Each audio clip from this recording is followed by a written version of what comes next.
Dear listeners, we are back. Okay, we are aware that it has been a hot minute since we've recorded a podcast. I'm Just a bit.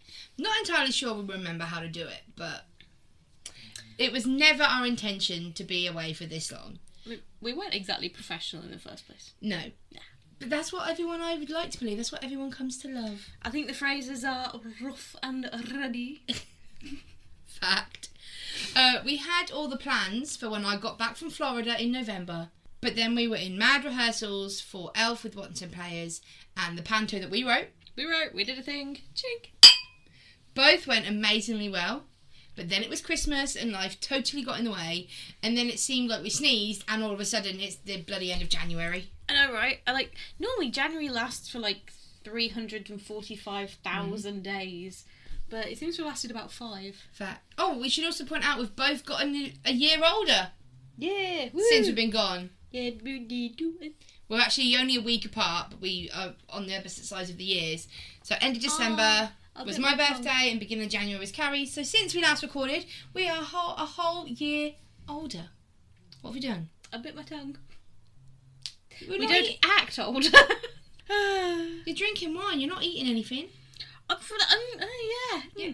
Do you chew wine? I don't know, it depends on the vintage. Wow, well, this is going swimmingly. What we can say is we haven't just been lazy. No. We have been chatting away to each other for exciting plans for this year with our humble podcast and where we'd like it to go. We are actually thinking of bringing back the thing that started it all, our blog. Yeah, we did actually fully start on that, and we had this great idea that we were going to keep going with it, and then just life gets in the way a lot. Yeah, it started off with we were going to go to different historical places, blog about it, and then that turned into a podcast. Not just any historical places. If you remember my intro from the very first couple of episodes, places of historical import. It was places of historical import. It was great. And we did go to a few places, but then COVID hit and we started a podcast. Yeah, which, has actually gone quite well for us. We have people all over the world. Hello. So we are looking to bring the blog back. We're also looking to join on forces with other. And again, put your teeth back soon. We're looking to join forces with other podcasters to bring specials, etc. But for now, and most importantly for us, we have just booked to go to Amsterdam, baby! Yeah, we have. And we intend to bring you all along for the ride. Now that, in itself, was a saga, because we were supposed to have gone for our 30th, and then, my dad died, and your nan and your childhood best friend died in the space of a week. I mean, that was a double tragedy for you. All in, the same 12-month span. And then COVID hit. So we're now going, and we have so many historical and non-historical things that are planned, but we need more. So if you're listening and you have some recommendations, hook us up. We are going to be vlogging the whole trip over on our Instagram and our TikTok, which is at Cup of Histortea, and maybe a YouTube. Keep your eyes out. We will obviously be recording podcasts about our adventures when we return, but we go in March, so there's not long to plan. You can probably tell that we are very excited. Whoop, whoop.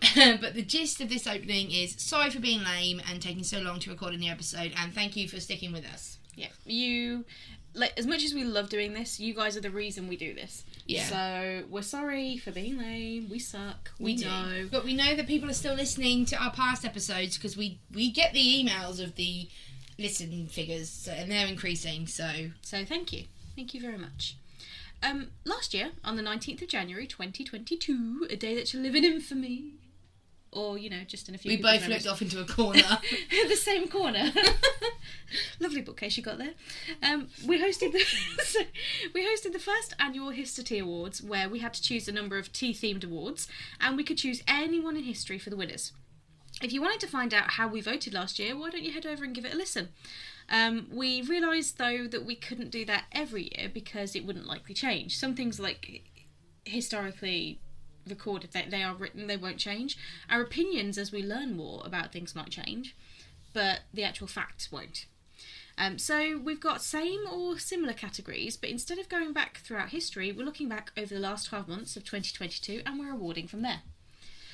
There are 2 exceptions, but we will explain those when we get to them. We have each, without discussing, brought a nominee, and on air we're going to decide who wins. So, the categories are as follows. Dragon Well Tea.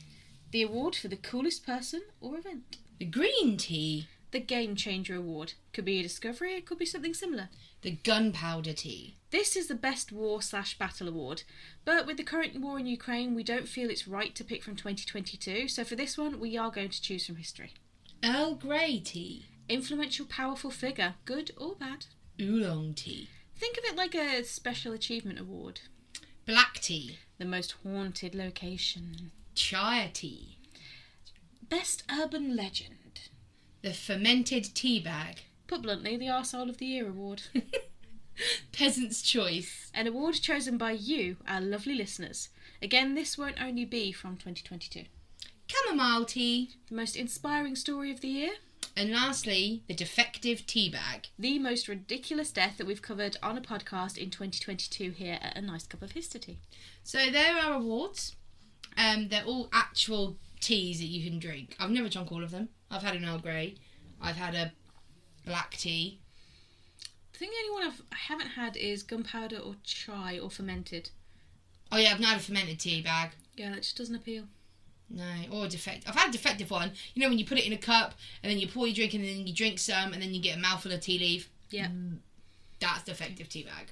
Or the most disappointing kind of tea bag, and I've only had this twice in my life, where you pull them out and they're kind of connected, so you separate them and you realise that the one you've got in your hand is an empty tea bag. There are only certain things that us Brits find really offensive. Things that are hard to get over. Tea. We have a very soft spot with tea. That one is just... We're touchy. Don't take our tea. We've quite literally been to war for it. Okay, I'm okay. So... Covered in a podcast episode about the revolution. So, without further ado, put on your finest award attire, grab a glass of bubbly and join us, and some fancy party popper, and let's get historical! So, the Drink Well Tea. Don't you mean the Dragon Well tea? Yes! Drink well of Dragon Well. The Dragon Well Tea. We've only had half a glass of wine. We're only on our second half a glass. We're just high on life. Yeah. Excitement for bringing back? For bringing back. Carrie, continue. Yeah, excitement for bringing things back. So, we're going to kick things off with a fun and not too deep award. So, the Dragon Well Tea or the Coolest Person event. Cool. So, Carrie, who is your nominee for this award? My nominee, and we don't know this person's surname, is Elena, the Ukrainian grandma. Now, we are going to talk a bit more about what's going on in Ukraine later on, maybe. It's something that pretty much everyone globally is aware of at the moment. And like every war, there are some tragic stories, but there are also some pretty amazing ones coming out. And Elena's story is one of sheer, brazen badassery and good aim. Cool. So when the war broke out, many chose not to leave their homes. Instead, they stayed and they faced what was coming. Elena and her husband were two such people. Whilst at home, Elena went out for a cigarette on her balcony when a suspicious-looking drone came near. Not knowing whether it was operated by thieves scoping out places to loot or a Russian military drone, she was not taking chances. Looking out for something nearby, she chanced upon a tin of tomatoes and plums and straight up yeeted it at the drone. She expected it to just knock and deter the operators, but no, Elena destroyed the damn thing. She and her husband then found what was left of the broken piece of tech, pulled it apart and distributed it in various bins around the area, so it would be kind of hard to put it all back together again, before going back and cleaning up the bits of broken glass so their neighbours' dogs wouldn't step on them and hurt themselves. That's really cool. I mean, that is very, very cool. It's one of those stories, and it started off, things got slightly changed, so it started off being reported by a Ukrainian minister that a woman had defeated a Russian drone by throwing a jar of pickled cucumbers at it. And people thought, oh yeah, this is amazing. And then people started to question it, thinking, oh yeah, that wasn't true. They then found Elena, and she basically said, oh yeah, no, it wasn't I didn't throw a jar of pickled cucumbers. It was a tin of tomatoes. And it's like, okay, cool. Woman likes her pickles. Yeah. I'm down with that. Yeah, I mean, really good aim. And also that thing of, get away. Oh, I broke it. That is cool. Yeah. That is definitely a worthy nominee. Mm-hmm. Mine could not kind of be more different in a way. Mm-hmm. My nominee is the Lionesses winning the Euros, or officially, England beating Germany 2-1 to win the Women's Euros. It is the first time that an English side has won a major tournament since the World Cup in 1966. Men came close in 2021 but lost out to Italy. But in 2022, the women brought it home. Now, I know you aren't really a footy fan, Carrie. And A footy can, Farrah. And I'm thinking a few of our listeners probably aren't either. But I'm not choosing them just because we're English and it's pretty cool that we won something. It's what has happened since. Okay. So let's be honest here. Many male fans, not just in England but in Europe, had previously been of the view that women could not and should not play football. It was regarded as inappropriate, and not so long ago it was banned by some federations. Schools did not cater for girls who wanted to play the game. I was part of a football team at my primary school, and it was just me and my friend Nicola, and we had to play with the boys. There was no girls' football team. We didn't have a girls' football team until I think it was GCSE A-level, where girls could opt for it, but it wasn't actually a football team. You just practiced playing football in your PE lessons. Yeah. And the rest of the time, it was boys played football, girls played rounders. Oh, we had netball. We did do some netball, but it was kind of so-so because the boys could also play netball.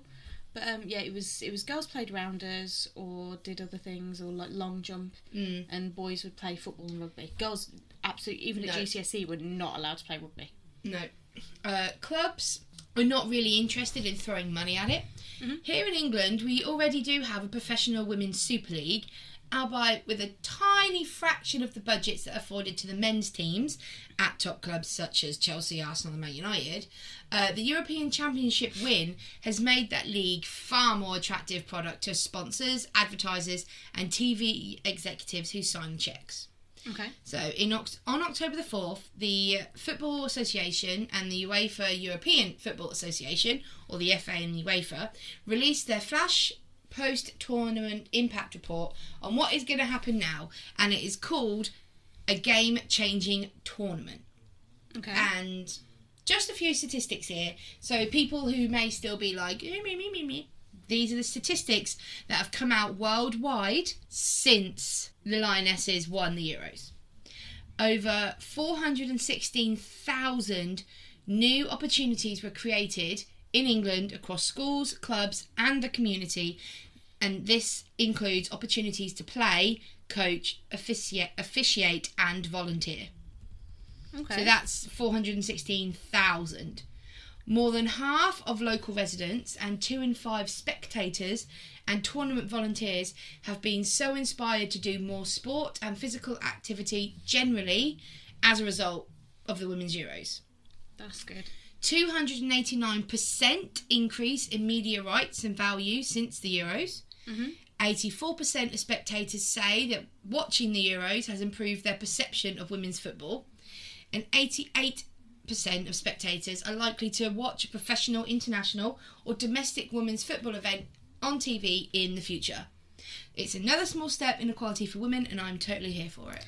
It's massively it's just blown up. It has. Hugely. I mean, I've always been aware of women's football because my mum got her FA coaching badge. And she was one of the first women in the Midlands to get her FA coaching badge, which is why she cannot understand why I'm not a football fan. Mm-hmm. Because she is, my brother not so much, but she is, my dad is, a lot of my family were, and there's me just meh, computer games. But, you can't have everything. But, it just seemed to, they just seemed to explode onto the scene all of a sudden, and then just, boom, suddenly everyone's talking about them, which is brilliant. Yeah, and it kind of feels like the same atmosphere as when it's the men's version. Yeah. Because nothing brings England together quite like a royal family or the football. Nothing also divides us more than our royal family and the football. Fact. And when it's the men, everyone goes to a pub, you drink, everyone wears footy shirts. Yeah. You walk down the street, and if they've won, everyone's like, hey, to your people down the street. And if not, it's silence. It's oh, that was shit, mate, wasn't it? Yeah, and you just talk to strangers. Yeah. And it was the same with the women's. Yeah, which is good. All of the women are now, being seen as celebrities. Which is good. Yeah. The woman of the tournament was an English football player, and she won Sports Personality of the Year. So, like, it's a massive thing. And you're noticing them more on, like, talk shows or guest shows. Or Jill Scott won I'm a Celebrity, Get Me Out of Here. Exactly. So we're starting to see them a lot more, and they're getting the recognition they deserve. I doubt they'll ever get the pay that the men get, but that's an entirely separate battle. So we're gonna pick our battles. But talking of that, who wins the Dragon Well Tea Award? Is it Elena, the Ukrainian grandma? I mean, you're not wrong. It's European too. Or the Lionesses for what they've done for women's football? Whilst I have a hell of a lot of respect for Elena and for the Ukrainian people as a whole, I'm going to have to say the Lionesses because of the impact that they have immediately and also moving forward. It's a long-lasting changing impact. And also I just want the war in Ukraine to be over. Yeah. Okay. Basically. Obviously I chose it, so... Congratulations. Another win for our Lionesses.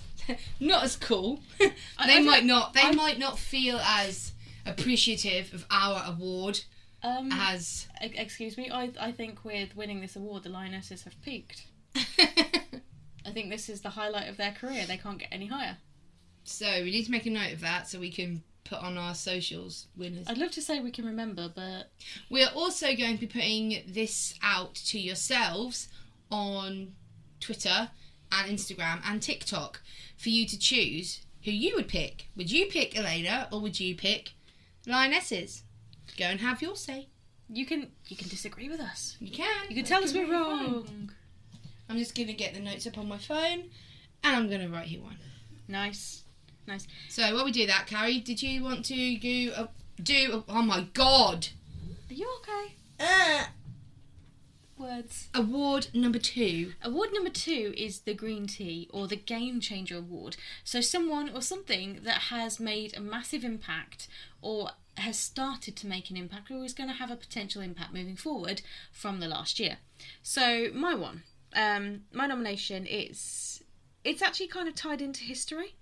And I think considering last year being what it's a very poignant and timely one as well.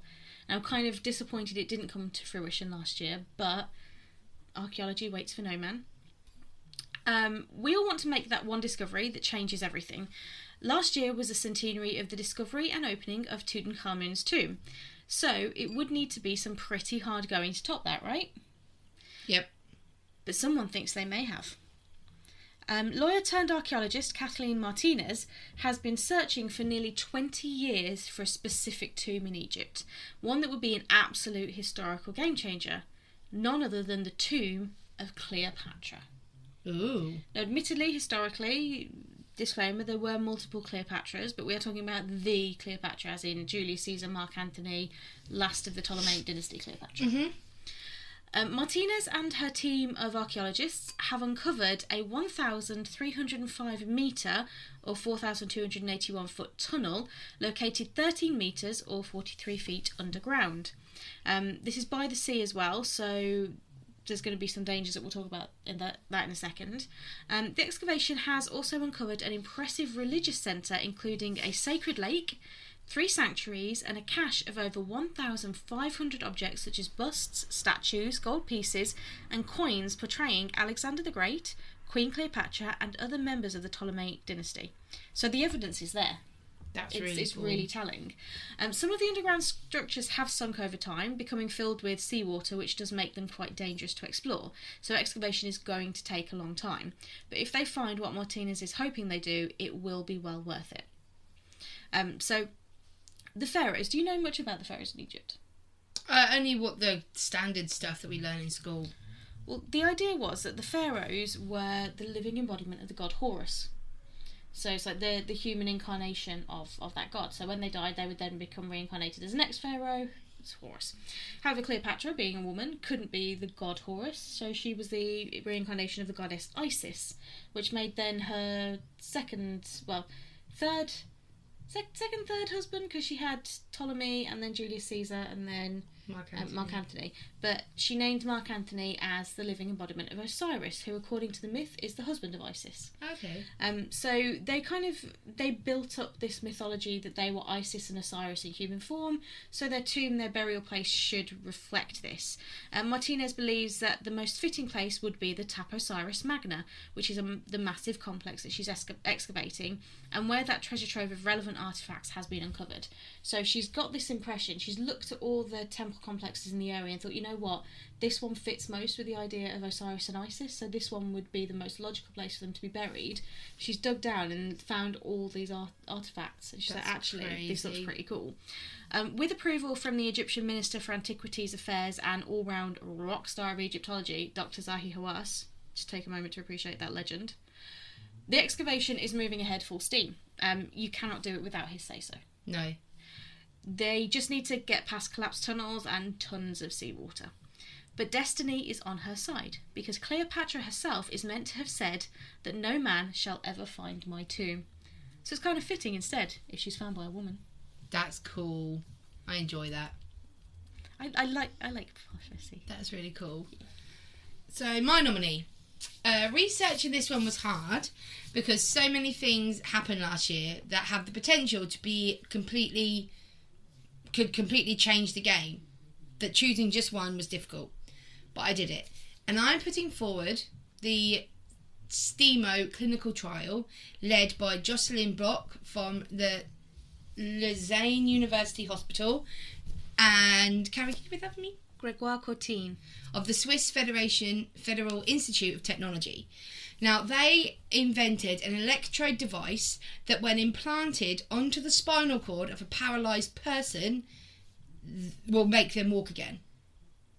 That is awesome. 3 men between the ages of 29 and 41 were chosen to participate in this STEMO study, which included having 16 electrode devices implanted in the epidural space, which is an area between the vertebrae and the spinal cord membrane. The electrodes would then receive currents from a pacemaker implanted under the skin of the abdomen. All of the patients in the trial had a complete loss of voluntary movement below their injuries. 2 also had a complete loss of sensation. But with the devices in place, the researchers could use a tablet computer to initiate unique sequences of electrical pulses sent to the epidural electrodes via the pacemaker to activate the participants' muscles. Other studies have seen movement soon after surgery to implant of similar devices, but this STEMO study has reported that the patients will independently take steps on a treadmill just a day after surgery. Wow. And it's not just theory. One of the participants was a man called Matteo Roccati from Italy, and he lost the ability to walk after a motorcycle accident in 2017 when he had a complete spinal cord injury. But today, equipped with one of the electrode device implanted on his spinal cord, Roccati can enjoy the simple things again, standing at a bar, drinks with friends, taking a shower without a chair, and even strolling through town with a walker. He is quoted to have said, "I am free. I can walk wherever I want to." The impact this could have is insane. Like, can you imagine? They've created something that can make people that are completely paralysed walk again. And the human body, as wonderful as it is insanely delicate. Yeah. And it could just take the slightest thing for you to be paralysed. Mm-hmm. So to be able to give that gift to people where they can walk again is incredible. And it literally could change the game. It could, and the implications after that, like, what more could they do with it? What if this is the start of it? What more could they do? Right. It's that's the winner. I don't know, because like it has happened before, and like we said, there are similar devices, and this is just the one that has results very quick, and they are successful. The trials are very successful, especially with that guy. Finding Cleopatra's tomb could change we might find out something that we don't know, and it changes everything we thought. It could, and we could. We could also find, if we can find her, we can find others as well. But she ain't going nowhere. Whereas this helps people, yes, we have similar devices, but this helps people to walk almost straight away. And whilst there are those who are determined enough to go through that rehab for the slower devices, there are people who don't necessarily have that mental strength, who don't have the will or the support to keep going, and will lose hope very, very quickly, and then the devices won't work. So to be able to get those results straight away will give them the strength they need to keep going. So I think you've picked the winner there. 2 for 2. It's fine, don't choke on your victory. Oh wow, okay, sorry. Fittingly next is the Gunpowder Tea Award. So this is the award for the best war or the best battle. Yeah, as we stated at the beginning of this episode, that we wouldn't be choosing a current winner or nominee for this award due to the ridiculous and indeed an abhorrent invasion of Ukraine by Russian forces on the 24th of February 2022, as we feel that this wouldn't be right. But we want it known that we stand with Ukraine and the Ukrainian people completely. Yeah, we do also want it noted that we know there are a number of Russian people who didn't want the war. And looking back through history, we know it's important to note both sides. And war is often the decision of the minority that affects the majority. So we're choosing an historic battle, different from last year's winner, to battle it out for the win. Yeah, so I'm going to go first this time. And I decided for this, I was just going to be a basic bitch. Okay. In school, we are taught this battle a lot. It is probably the battle that most, if not all, British people know the year of. If not from history, then certainly from the car insurance adverts. Yes, dear listeners. 0800 00 1066. Yep, so that's the year. And I'm giving you the Battle of Hastings as my nominee. Okay, why? Okay. The Norman victory at the Battle of Hastings was the last successful invasion of England, and the first and only since the Roman conquest 1,000 years earlier.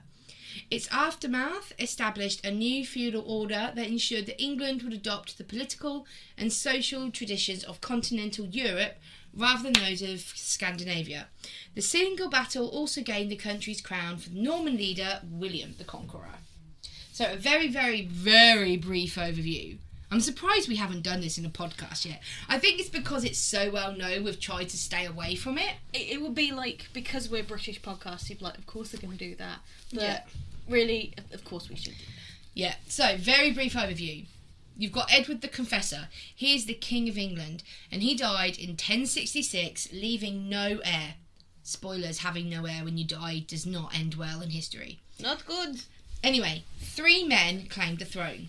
You had Harold Godwin, who was the brother-in-law to King Edward, William, the Duke of Normandy, who was a distant relative of Edward, and King Harald Hardrada of Norway, the brother of Harold Godwin. So you've got Harold Godwin, Harald Hardrada, and William, Duke of Normandy. William the bastard. Yep. Both Harald and William assembled armies to sail to England to secure their claims. One was coming from one way, one was coming from the other.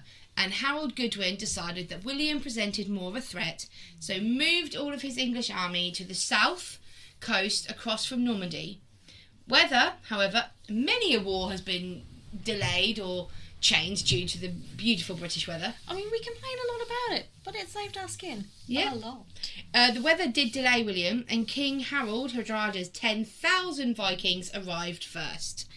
They had their own battle, called the Battle of Stamford Bridge, which is another big kind of battle in this that we haven't done yet. Big fight. Spoilers, Harold Godwin's won. He didn't have time to celebrate, however, as William was on his way back. The weather is nicer now, and they met, guess where? Hastings? Well done. Godwin and William. Yep. Yeah, they had the same amount of men, but due to his other battles that he had faced, Harold Godwin only had about 2,000 professionals, so they both had about 7,000 men. Mm-hmm. But Harold Godwin only had 20,000 professionals, which were called the housecarls. The rest were poorly trained militia men known as the feuds.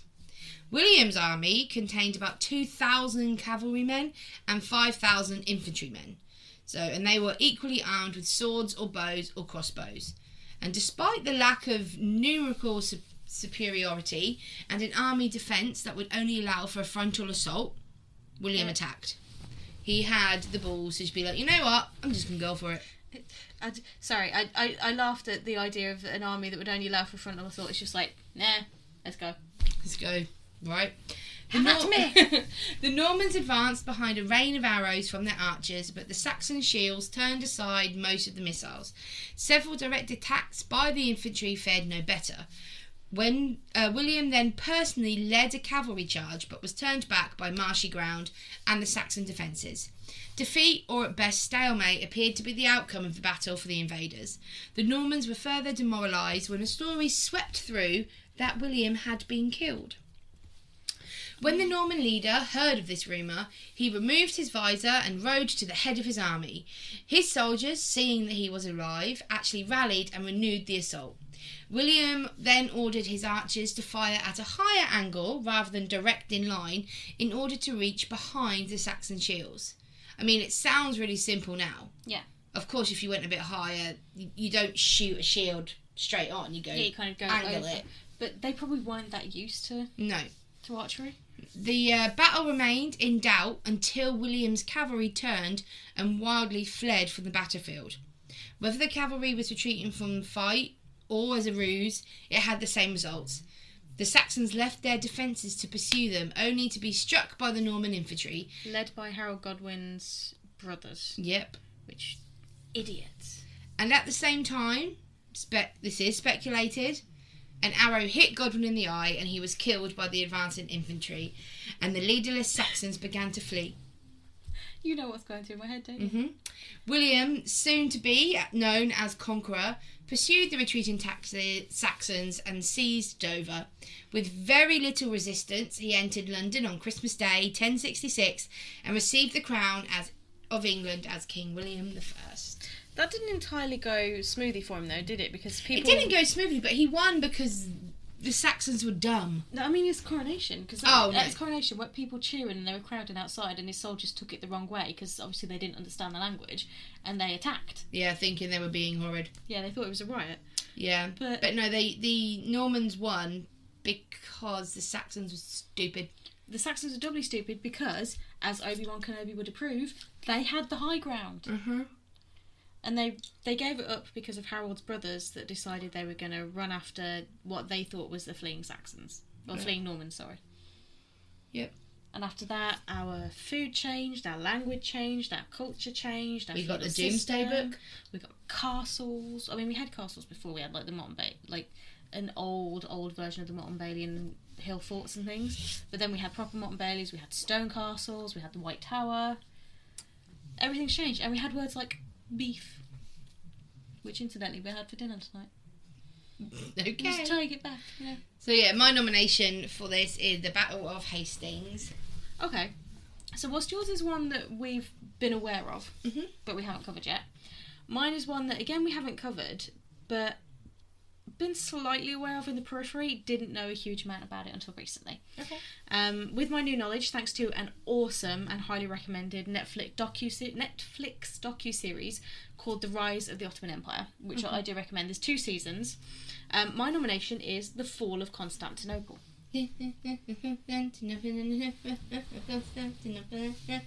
Well,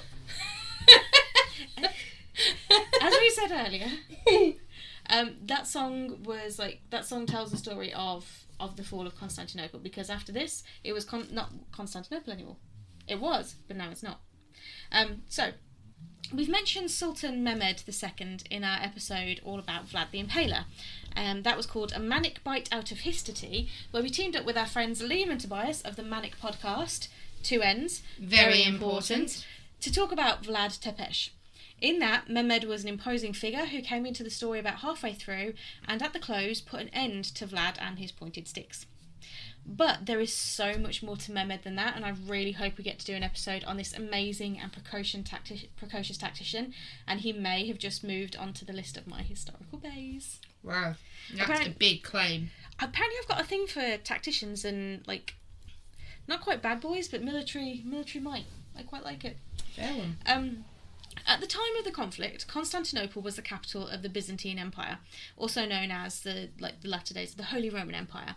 It had held that title since its consecration in 330 CE or AD, under Emperor Constantine the Great.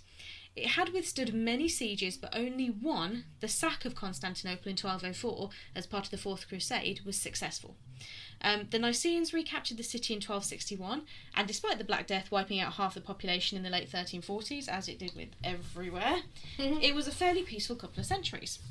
The city grew, even as the empire itself gradually shrunk, and by the time 1453 came around, the city had several walled villages surrounded by fields and farmland, all protected by a series of defensive walls known as the Theodosian walls, some of which can still be seen today.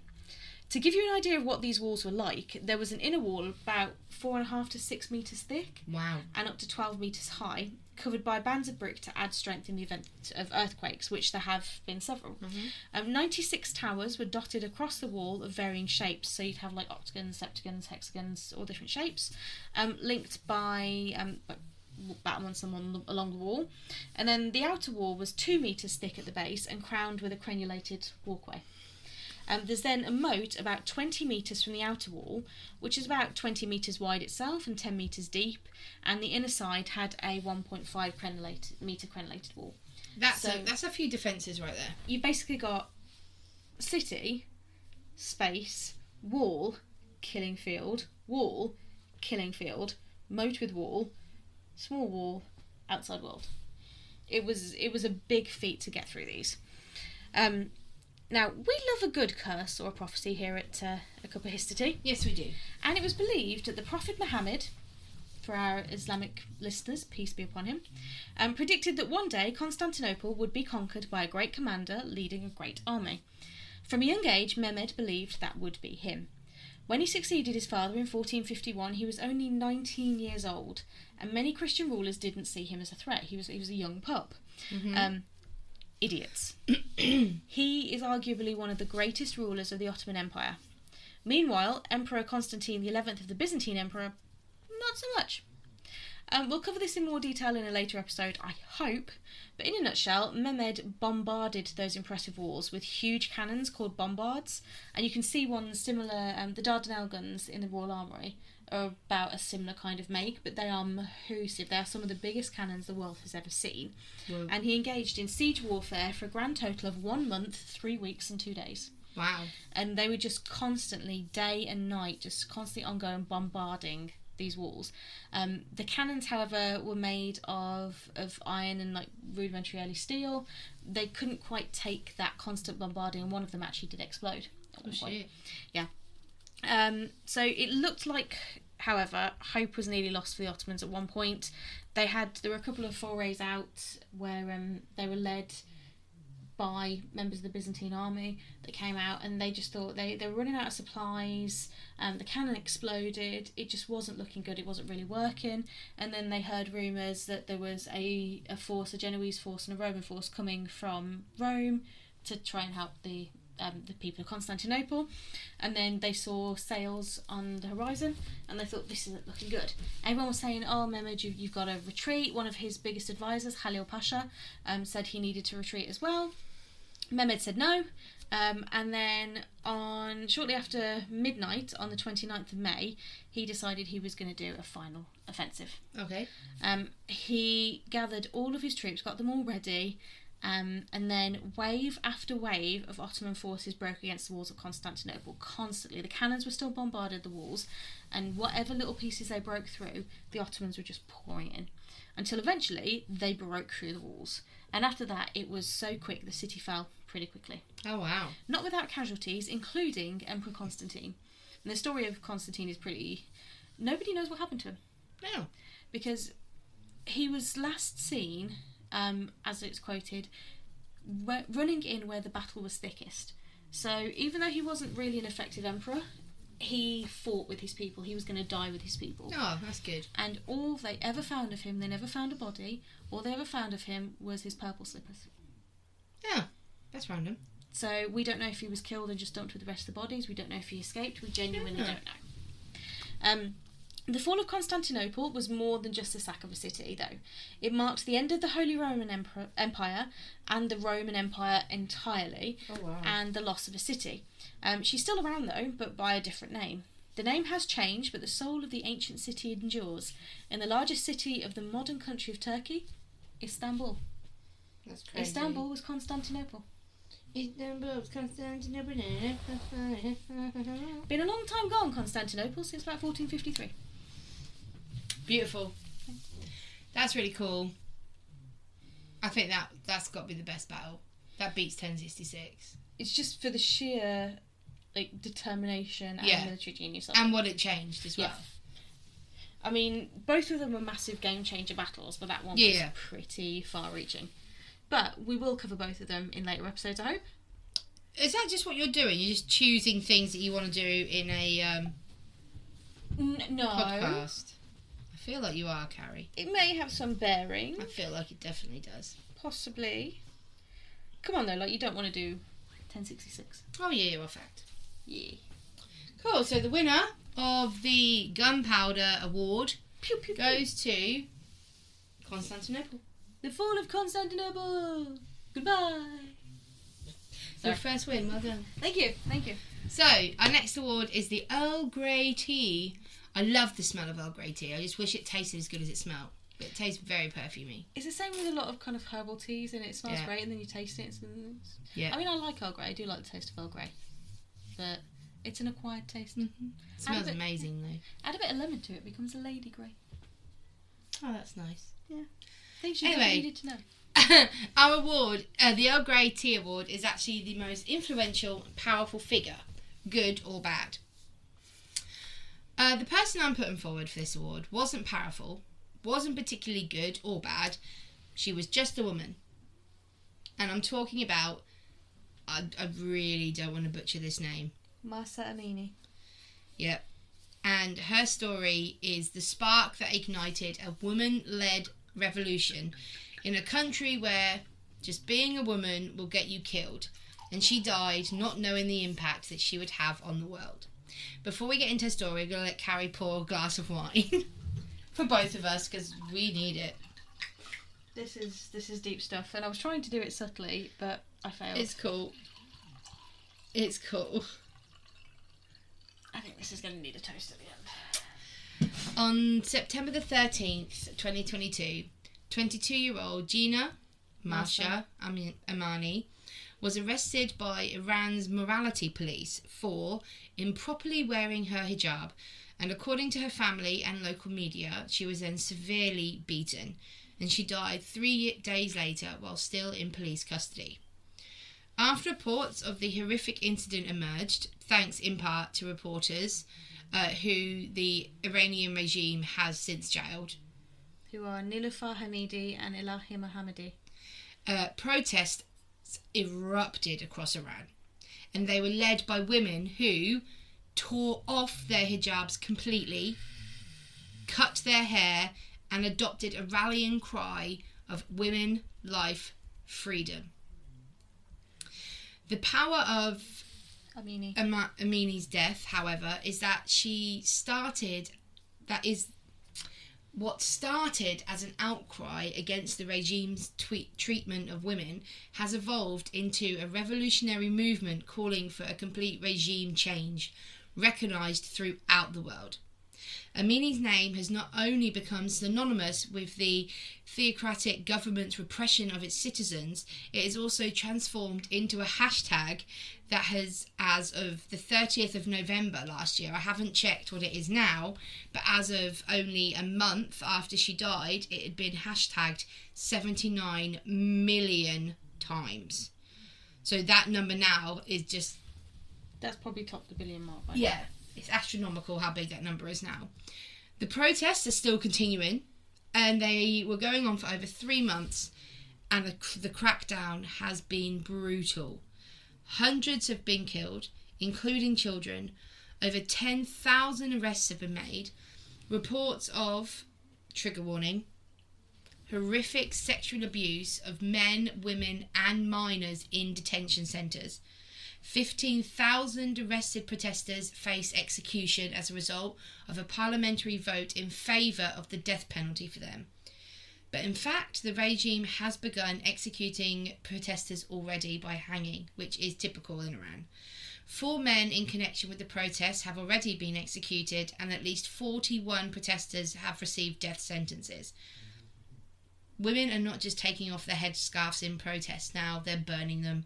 And young kids, young girls are protesting, and despite the brutal crackdown, they are showing no signs of slowing down. I think this is an historic moment, and I truly believe that this is the first female-led revolution of our time. I've always been a strong believer that religion and state should not be mixed. Always. And historically, time and time again, we have seen evidence that is the case. They should not be mixed. What is going on at the moment is disgusting. Mm-hmm. It absolutely is. Nobody should be that oppressed to the point where do we even know why they said she was wearing it improperly? Could it have just been like... I think she had like a bit of... I think from pictures I've seen, she had like a side fringe that was out a little bit and a bit of a plait. But that could literally have been that maybe she put her hijab on in a bit of a rush that morning. She was running late for wherever it was she was going. She put it on, it wasn't quite pristine. Or maybe she was walking, there was a strong gust of wind, or she lost her balance or something. And it came off, and for that, she died. Yeah, and it's sparked a global... People are taking notice now. This has been going on for far too long, and I don't think it's going to be anything that changes anytime soon. But people are taking notice of that the regime needs to change now. The problem is, there's not a whole lot that people outside of the country can do, other than say they support them, without getting directly involved and turning it into a much bigger conflict. Yeah. And at the moment with Ukraine, it's kind of a war on two fronts. However, that's not to say that either one is less important than the other. Oh, God, no. And these women deserve to be heard, and the men that are being executed as well, and children for the protests. And there was a thing on Twitter that's basically saying, say their names, and like just keep saying their names again and again and again. So you'll see posts on social media with people just saying their names. Mm-hmm. And that's a way to remember them. Share their pictures, say their names, and don't let them die out, and don't let the cause that they died for die out, because that's not an execution, that's a murder. Yeah, and that's one thing that we can actually do. Mm-hmm. We can't do much. But in what way we can? We, even by just saying this, we're spreading that message, and we support the idea of people being able to live their lives without that constant fear. Yeah. And we know that won't land with everybody. We do have people who maybe agree with the laws. That's entirely your prerogative. It's entirely up to you. Everyone's entitled to their opinion. Yeah. But I just don't understand how an opinion that leads to an innocent person being murdered, how anyone can twist that to being okay. Unfortunately, as historians, we know that people can do it. Oh, yeah. Doesn't mean we agree that they should. Yep. Like another horrible decision that should not have gone through. On the day we record this, it is Holocaust Memorial Day. Yeah. Oh, God, yeah. Yeah. Yeah. And we have covered that in a previous episode, and it's just, no matter how many years pass from it, there are no words. But we have to keep talking about it. We do, and we are losing the generation that survived it. That's why we need to keep teaching, keep learning, so it never... Not only does it never happen again, that it's never forgotten, because it doesn't deserve to be forgotten. It was so horrible that it needs to be remembered. And the same with her death and Martha's death and stuff. Like, never forget, never repeat. No.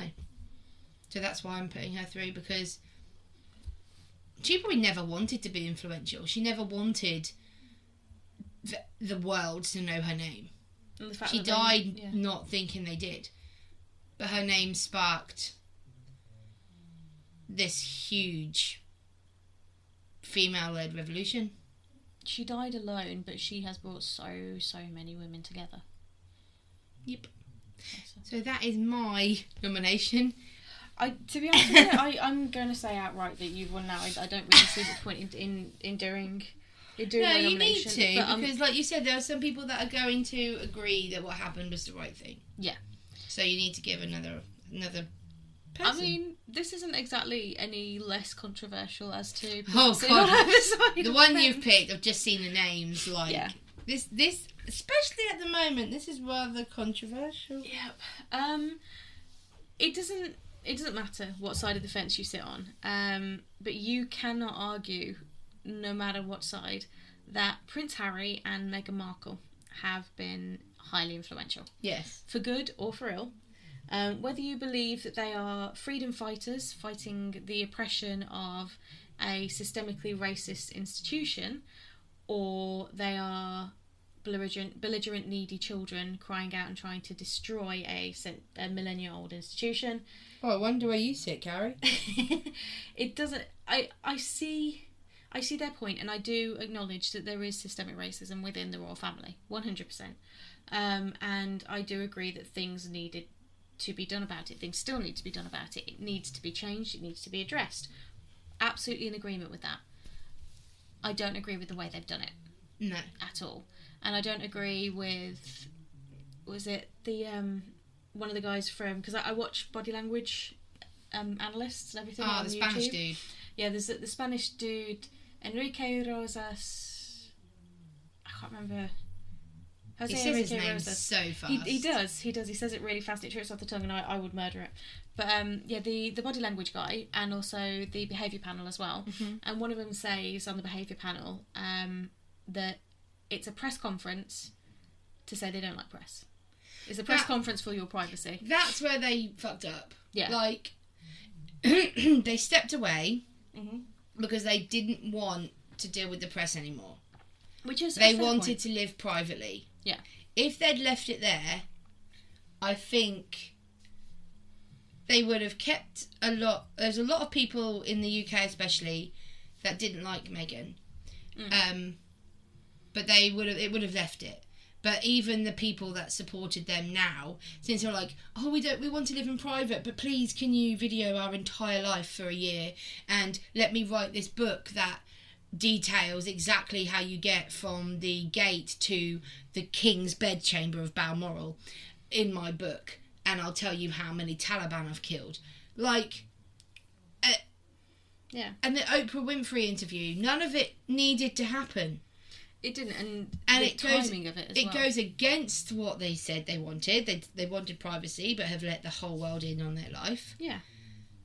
Most of it is so staged. Oh, 100%.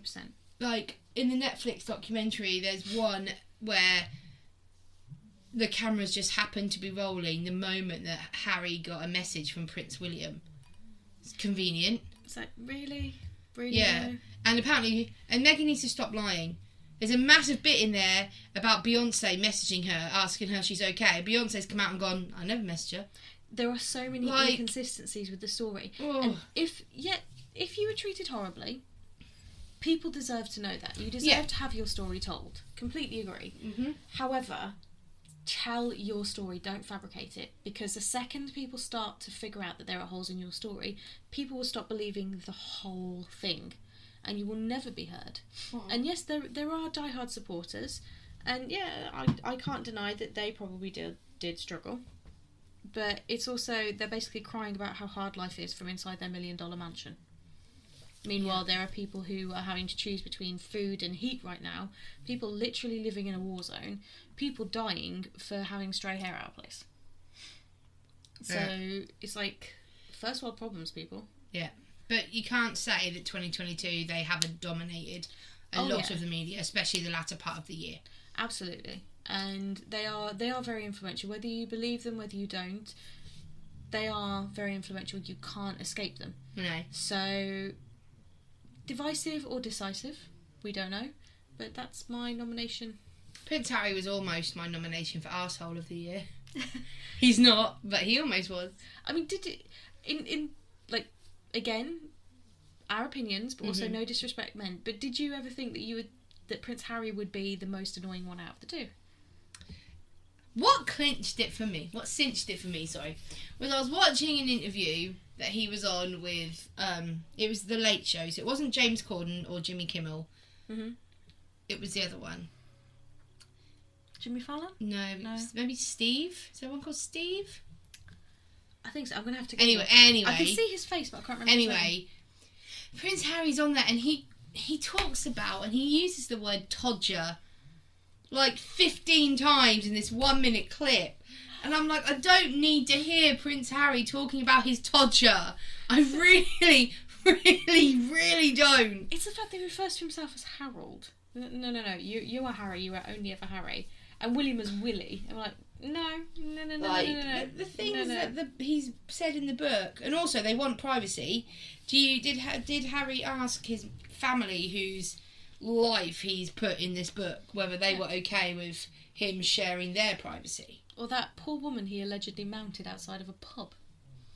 I'm sorry, are we supposed to believe that like there weren't about 20 odd bodyguards knowing his exact every movement? Were they supposed to just stand there with their backs to him and just be like, we don't hear this? Mate, I can't even, like... To the left, sir, to the left. I didn't have much sympathy for them before. My little sister did. My sister Maddie, massive supporter. She's gone off them now. She's like, it's too much now. Like, stop. The Oprah interview, okay, that was fine, but they should have stopped. If they wanted to take down racism within the royal family, they should have done it from within the royal family. By all means, get out of there, move out of there, but still maintain that relationship and work with the new generation of royals to get it sorted. There's also a lot of speculation whether that actually happened. I don't know. I will never comment because we don't know what happened inside the palace. But there is a lot of speculation on that as well. Exactly. I can't say that some of the things they've said aren't true. No. But they've said a lot of things with inconsistencies, and it just kind of... It's like the boy who cried wolf. At some point you're going to say, I'm going to stop believing you. But, yeah, for better or worse, they are influential. And, again, completely respect your opinions. Mm-hmm. We have ours. We are royalists. But we respect that there are probably... changes to be made. It is an old institution. Yeah. And we had hoped, until recently, we'd really, really both hoped that Harry and Meghan would find their way back to reconciling with the royal family. Yeah, the Fab Four would have changed the face of the world. Yeah, we've got a new king who's already making progressive steps. Mm-hmm. It would have been a good chance, but I think Harry's past the point of no return now. Yeah. Which is sad. Coronation will be interesting. I don't think they'll be going. Don't know if Harry will miss it. Well, they've already changed it for so that the Duke of Sussex doesn't have to be there. So he doesn't have any. Yeah, they don't have any duties. But yeah, we also should probably not stop talking just because we're talking about them. We should also not stop talking about Andrew. No, because that is a major fuck up. Yes. So who wins the award for being the most influential person? Or people. Yeah, I 100% think the movement in Iran, the Mahsa Amini movement, should be, because that deserves to be blown up across the world, and for that to be recognised, and for it to be supported, the protests that these women and men are making, and for them to be remembered. Okay, they win. Yay. What's the next award, my dude of dudes? Well, I think it was quite fitting considering who my last nomination were. Oh, wow, okay. So, Oolong Tea Special Achievement Award.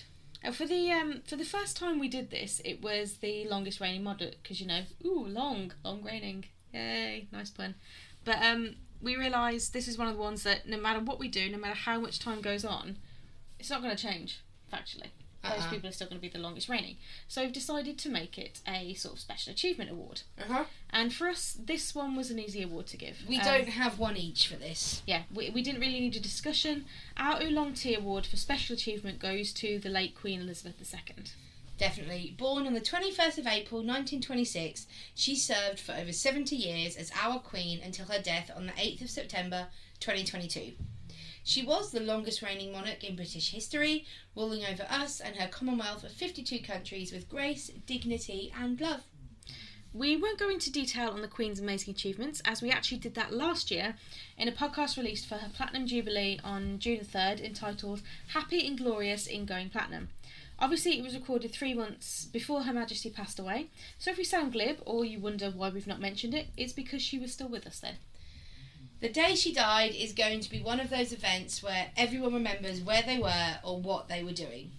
So, Carrie, where were you? What were you doing on the 8th of September? I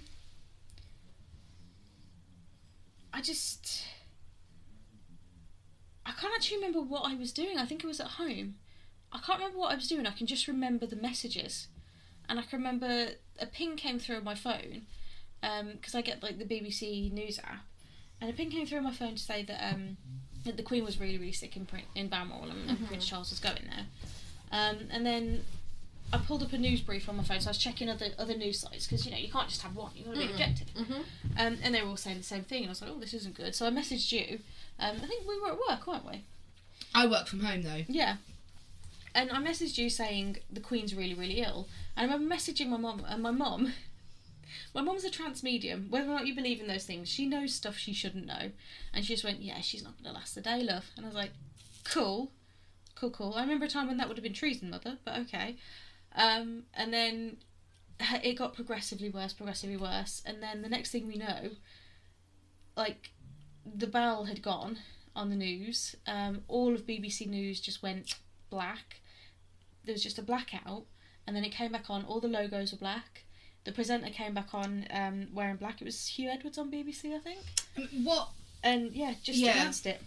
Well, I don't think you were at home on your own working. I think you was in the office. Yeah, I was in the office. Yeah, because I was monitoring it on BBC News. Because I was completely by myself.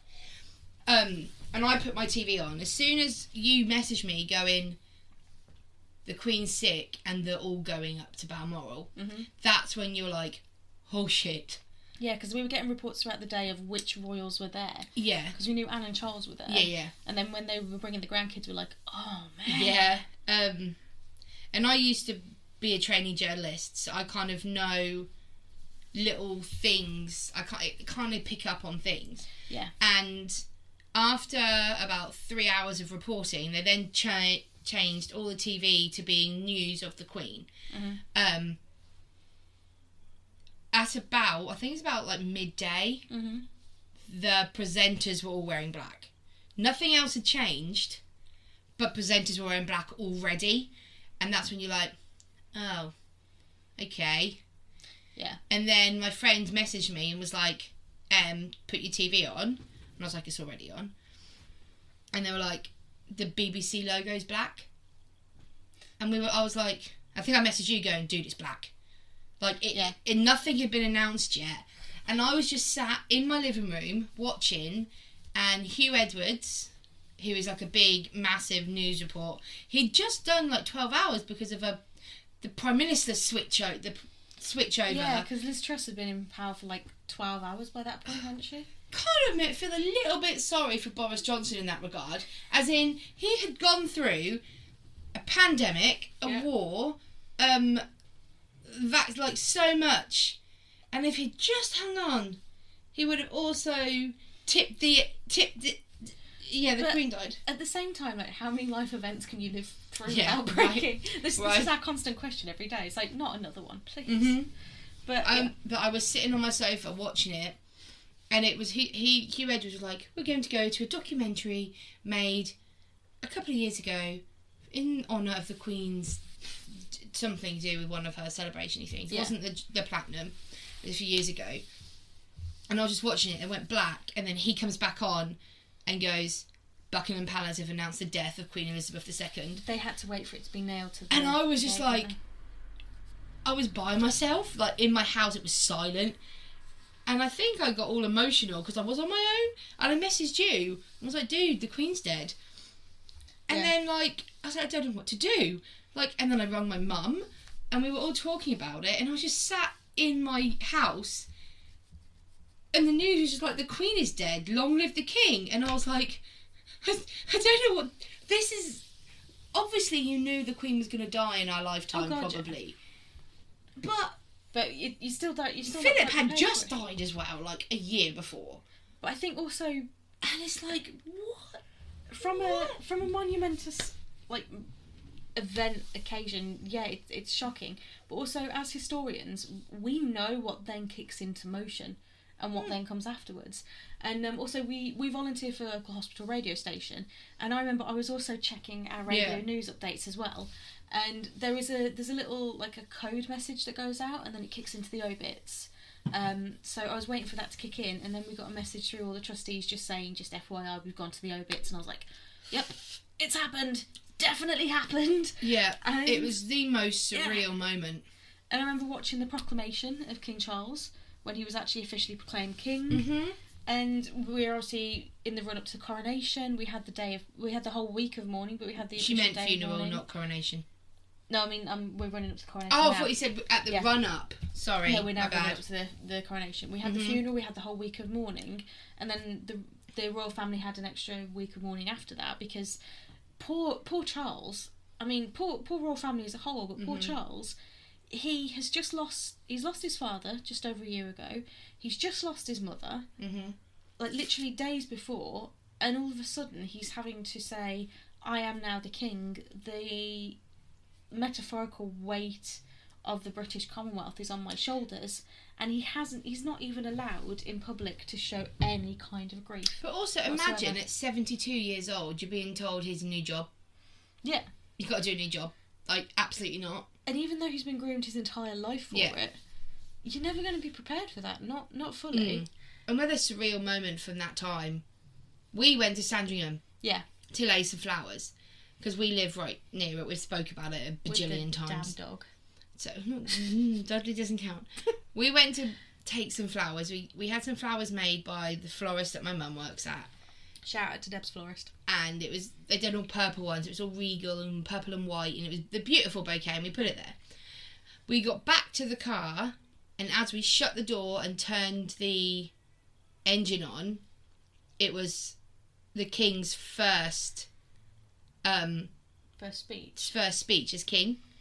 And we were at Sandringham where we just lay flat and we just sat in the car, and it was like, and please listen to the first speech of His Majesty King Charles III. And we just sat in silence with loads of people around us doing the same thing. Yeah, you could see other people in the cars just kind of sitting there, and everyone had that same sort of dazed, is this actually happening? Yeah, like we were living through a massive historical moment. Another one. Yeah. We're 33, 34 now, and we've gone through how many historical moments? And people wonder why millennials are just so tired of this shit. Yeah. All the time. All of the time. But, yeah, no, it was surreal, and I don't think it properly sunk in until after not the coronation. Now, hasn't happened yet, Carrie. After the funeral, there was then a singing at his mother's funeral of God Save the King. Yeah. And it's the first time in over 70 years that we've heard God Save the King. We've never heard it. We've never heard it. Our parents have never heard it. No. My grandparents have. Yeah. But our kids will never know a queen. Unless something very, very sad happens. Our grandkids might. One of my colleagues brought their baby in to work, and I got to hold my friend's grandbaby as well. And neither of them will ever know a queen. And they were born in the last couple of months. They will never ever know a queen. Unless George has a girl. Unless George has a girl. I'm hoping, if George has a boy, I'm hoping they don't know a queen, because that would be Charlotte. Yeah, that's really sad. Yeah, It was... Yeah, it was the same. It was the same as like other historical events where things have happened. Yeah. And I can roughly remember what I was doing that day, or roughly remember where I was, but I mostly remember talking to other people. I remember talking to my mom, talking to my friend Mark. I remember talking to you, and just being like... I was completely by myself, and it was surreal. I felt bad. I wanted to come over to you, but I was working. I couldn't That's stop. Fine. But yeah, it was just that moment of, crap, Queen's dead. Yep. So that is our award winner for the oolong tea. But we just want to say, in the words of Paddington Bear, thank you for everything, Mum. We really hope that you and Philip are back together and that you are resting in peace. Yeah, and just chilling. So, from the quite deep and depressing, we are going to the dark. I do like the dark, though. You do. So, this is our Black Tea Award for the most haunted location. So if you've been listening to our podcast for a while, you will know that we have a sub-series or mini-series or hashtag spin-off that we do every 3 episodes or so called A Dark Cup of Histortea. We also do a spooky month. We did a very big spooky month in October. Where we discuss all things spoopy, paranormal and, just dark. These next awards are more from this side of our podcast. And the first one is the Black Tea Award for the most haunted location. I was on Google, obviously, trying to find some of the world's most haunted locations. Other search engines are available. They are, but I used Google. And the number one that I found is one that I can't believe we've not heard of or mentioned. I mean, you may have heard of it, Carrie, but I certainly didn't. And the reason is because it is just up the road. And it is known to have captured there one of the most famous spirit photography images of all time. I can even picture the picture you're talking about. Yep, and I'm talking about Rainham Hall in Norfolk. I didn't realise how close that was. Yeah. For some reason I thought it was in Suffolk rather than Norfolk. No, I literally Googled, I put in most haunted places in the world, and number one came up with this, and that bloody photo. It's because of that photo. Yeah. Yeah. Definitely. So, a little bit of history. The 18th century red brick Rainham Hall was originally constructed in the early 1600s. However, by the end of the 19th century, it had fallen on hard times. In 1899, John the 6th Marquess Townsend inherited the bankrupt estate, forcing him to find a rich wife, which he did, marrying Gladys Sutherland in 1905, who took on the task of restoring the house. So that's the house in general. So, the haunting story goes that there was someone called Lady Dorothy, who was the sister of Robert Walpole. So she was Dorothy Walpole, but she married the second Viscount Townsend. So the great-great-grandfather of John? I think that's the right number of greats. Sounds about right. Yeah. Some say that she was unfaithful, whereas others claim it was her extravagant spending that incurred the Viscount's wrath. Whatever the case, she apparently died under mysterious circumstances and continues to roam Rainham Hall, known as the Brown Lady. So, this picture. On September 19th, 1936, Country Life photographers, so Country Life the magazine, photographers were on assignment at Rainham Hall in Norfolk, and they took as I said, the most famous example of spirit photography.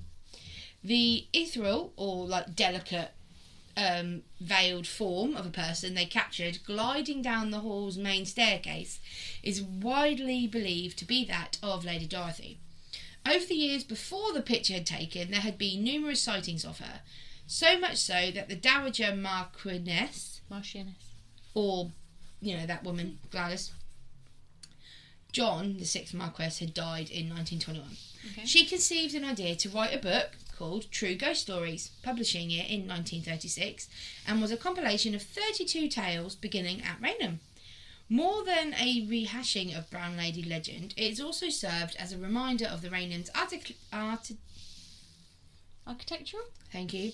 Grandeur and connection to important historical personages, including the first Duke of Monmouth, who is also reportedly another ghostly resident.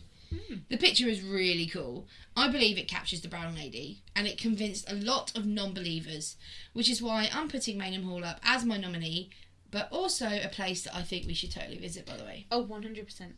Absolutely. Yeah, the Brown Lady... Lady... 100% a lot tonight, sorry. You are. Yeah, the Brown Lady image is really, really creepy. Yeah, you can actually see the whole image, but you can see the stairs through it. Yeah. And it's too long to be a piece of dust. You know, when you say, if you get orbs away, there could just be dust or skin cells or all that shit. But, no. They've done a lot of analysis on it, full spectrum analysis, just to see if they can debunk it as either double exposure or some kind of trick of the camera or lens flare, anything like that. And they've not been able to debunk it at all. And it's just looking up the staircase, and it's a lovely picture. But you're standing as if you're at the bottom of the staircase looking up, and smack bang in the middle of the staircase is this figure, and it's a white figure, and you can clearly see a veil, you can see a dress type thing, and it's like it's gliding towards the staircase, down the staircase, looking directly at you. And it's a very okay sort of picture. And I'll admit, the first time I ever saw it, I didn't realise it was from Raynham Hall. I saw it one day and I just thought, oh yeah, that's clearly fake. And then I read more into it and I was like, well, actually, maybe not. But yeah, nobody has yet been able to debunk it. And it's just up the road. It is indeed. It's some place we should visit, definitely. There's a couple of places in England that I would love to visit. Raynham Hall and Borley Rectory being one of them, although Borley is now a ruin. And also there are religious ghosts there, and religious ghosts make me very uncomfortable. Religious people. If you lived your entire life believing that your lifestyle is going to send you to heaven, and then all of a sudden you die and you are forbidden from going there, you're going to be pissed. Yep. So religious ghosts don't sit well with me, but the whole idea of Borley Rectory fascinates me. But Raynham, definitely we should go to, just for the history as well, of it being like a Jacobean then revival Gothic mansion. Yep. Which should be really, really cool. So that's my nominee, Raynham Hall. Well, my nominee is from pretty much the other side of the world. Okay. Somewhere, whereas yours is somewhere we want to visit, as is somewhere we technically kind of can't. Okay. And I'm not going to give you too much about it because we're actually going to cover it in our next Dark Club episode. Yeah, we are. This is Bangar Fort in India. And it is a fort that is not just haunted, it's cursed. And it's that haunted that the Archaeological Association of India have basically said you are forbidden from going there at night.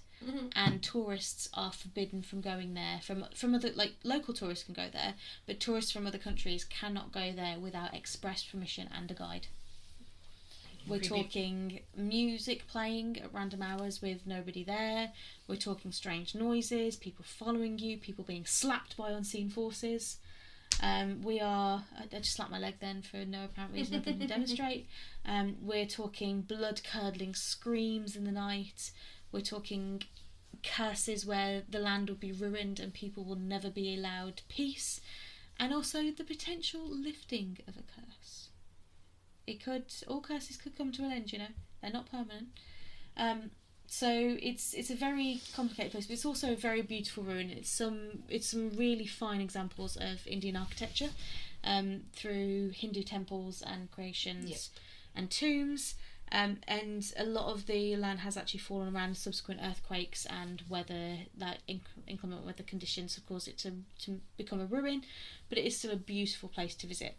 However, not at night, apparently. Not allowed. So if somewhere tells me, like Raynham Hall, yeah, you can go visit, that's fine. But if somewhere tells me you are not allowed to visit here at night, and there are signs saying you cannot visit here at night, it's basically that haunted. It's pretty haunted. That's pretty haunted. Yeah, you don't want to go. So, without giving too much in the way of spoilers, that is my offering. Bangar Fort. It does make it difficult to choose because you haven't told us much. But just from the thing of not being able to go in it's dark, I think that wins the award. Should we call that one a tie? I don't know because Ramsden, like you said, Raynham Hall, you can go. I mean, it has got one of the best pictures of a ghostly spirit ever taken, but does that mean it's the most haunted? Bangar doesn't have, to my knowledge, recorded footage. Well, because no, people are not allowed to. But you're forbidden to go in the evening, so that's quite haunted. It's quite haunted, but also it's an archaeological site. There are digs there, there'll be pits there, the walls may be falling down, there are wild animals. It could be any number of reasons, if I was being completely cynical. Also, Bangar Fort, not a lot of recording evidence. Raynham Hall, an actual photograph. And books. I don't know then. Who do you think should win? I think we should put this one out to the audience. Okay, we're putting them all out, but we will need to decide. Okay, I vote for Raynham. Just because of the pretty picture. Okay, for the proof. Yeah, for the proof. For the proof. But we will talk technically more. There is no proof that Raynham Fort is haunted. No, it's mostly legend, but we'll talk more about the legends and the reasons behind it very soon. Okay, so now we come to Chai Tea, the best urban legend. Yeah, you wanted to be in charge of this one.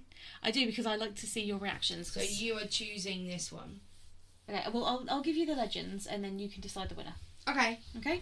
So, the first of our legends comes from the Latina countries of South America, particularly Colombia, and it is the legend of La Llorona.